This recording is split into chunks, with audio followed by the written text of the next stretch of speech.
बिस्मिल्लाहिर्रहमानिर्रहीम। अस्सलामुअलैकुम। उम्मीद करती हूँ बेटे आप सब खैर आफियत से होंगे और आप अपना जो काम है वो बिलानागा कर रहे होंगे, लिखने वाला भी और याद करने वाला भी। जी तो बेटे चलते हैं आज हम अपने सबक की तरफ। हमने बेटा जो अपना सबक शुरू किया हुआ था वो नज़्म हमद शुरू की थी, जिसमें मैंने आपको अपने गुज़िश्ता लेक्चर में बताया हमद का मायने क्या होता है, हमद का मफ़हूम बताया, आपको मिसरा, शेर और बंद का फ़र्क बताया और उसके साथ साथ हमद के शायर कौन है, इस्माइल मेरठी, ये बताया। और हमने अपनी इस नज़्म की पढ़ाई करते हुए मैंने आपको हर शेर के साथ साथ उसका मफ़हूम बताया कि शायर इस शेर में क्या बात कर रहा है। ठीक है, हमने पूरी नज़्म की पढ़ाई की और उसमें फिर इसका पूरा मफ़हूम आपको बताया गया और उसके साथ साथ मुश्किल अल्फाज जो हैं उनके मायने बताए गए। मुश्किल अल्फाज जो हमने ख़त कशीदा किए थे अपनी इमला के लिए। ठीक है बेटे, और आज मैंने आपको गुज़िश्ता लेक्चर में ये भी बताया था कि अब इसमें जो ग्रामर की चीज़ें हैं और हैं मज़ीद, वो मैं आपको अगले लेक्चर में बताऊँगी। आज हम वही पढ़ेंगे इसमें ग्रामर की जो चीज़ें हैं। ठीक है, उसके लिए बेटे सबसे पहले एक अहम बात यह है कि अब आप जैसे कोई भी नज़्म पढ़ेंगे तो उसमें बहुत सी ऐसी चीज़ें होंगी जो आपको ख़त कशीदा करनी पड़ेंगी या जिनके साथ आपको कुछ ना कुछ लिखना पड़ेगा कि इसको क्या कहा जाता है। तो आप ऐसा करें, स्टिकी नोट्स अपने पास रख लें, उसके ऊपर वो चीज़ आप लिख कर वो लगा लें आपके, ताकि वो सेव रहे।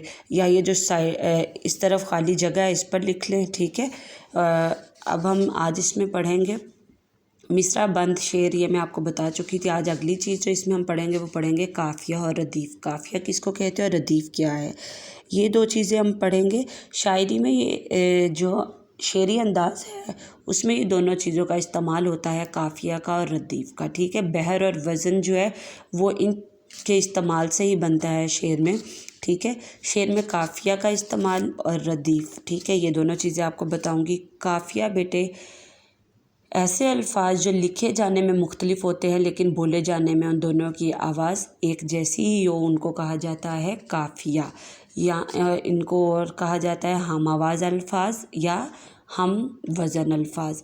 हम वज़न, हम आवाज़ और हम काफ़िया, ये तीनों एक ही चीज़ के लिए इस्तेमाल होने वाले लफ्ज़ हैं और ये किन अल्फाज को कहा जाता है, ऐसे अल्फाज जो लिखे जाने में तो मुख्तलिफ हो लेकिन बोले जाने में दोनों एक जैसी आवाज़ ही रखते हों, उनको हम काफ़िया कहा जाता है।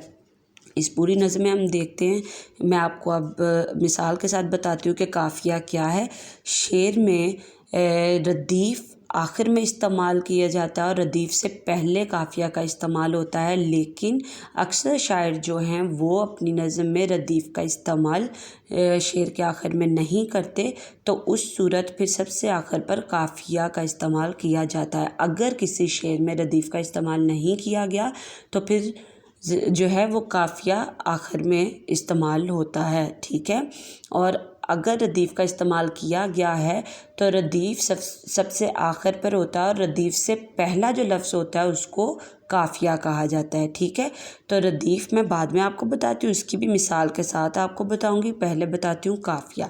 अब एक शेर में पढ़ूँगी, उसमें देखते हैं जो चीज़ खुदा ने है बनाई, ज़ाहिर उसमें है खुशनुमाई। देखें इस शेर के आखिर में बनाई और नुमाई एक जैसे लफ्ज़ आ रहे हैं, तो मतलब इसमें उसने रदीफ़ का इस्तेमाल नहीं किया बल्कि इसके आखिर में एक जैसी आवाज़ वाले अल्फाज आ रहे हैं, तो वो दोनों क्या हैं, काफ़िया हैं। इसी तरह अगले अशार में हम देखते हैं काफ़िया। आप इनको अंडरलाइन करते जाएं, इनको ख़त कशीदा करते जाएं और इनके साथ ब्रैकेट में काफ़िया लिखते जाएं। काफ अलिफ, ऐसे काफ अलिफ का फे ये है काफ़िया। ठीक है, ब्रैकेट में लिख लें और ऐसे इनको ख़त कशीदा करते जाएं। बनाई, नुमाई, ये दूसरे में नहीं है।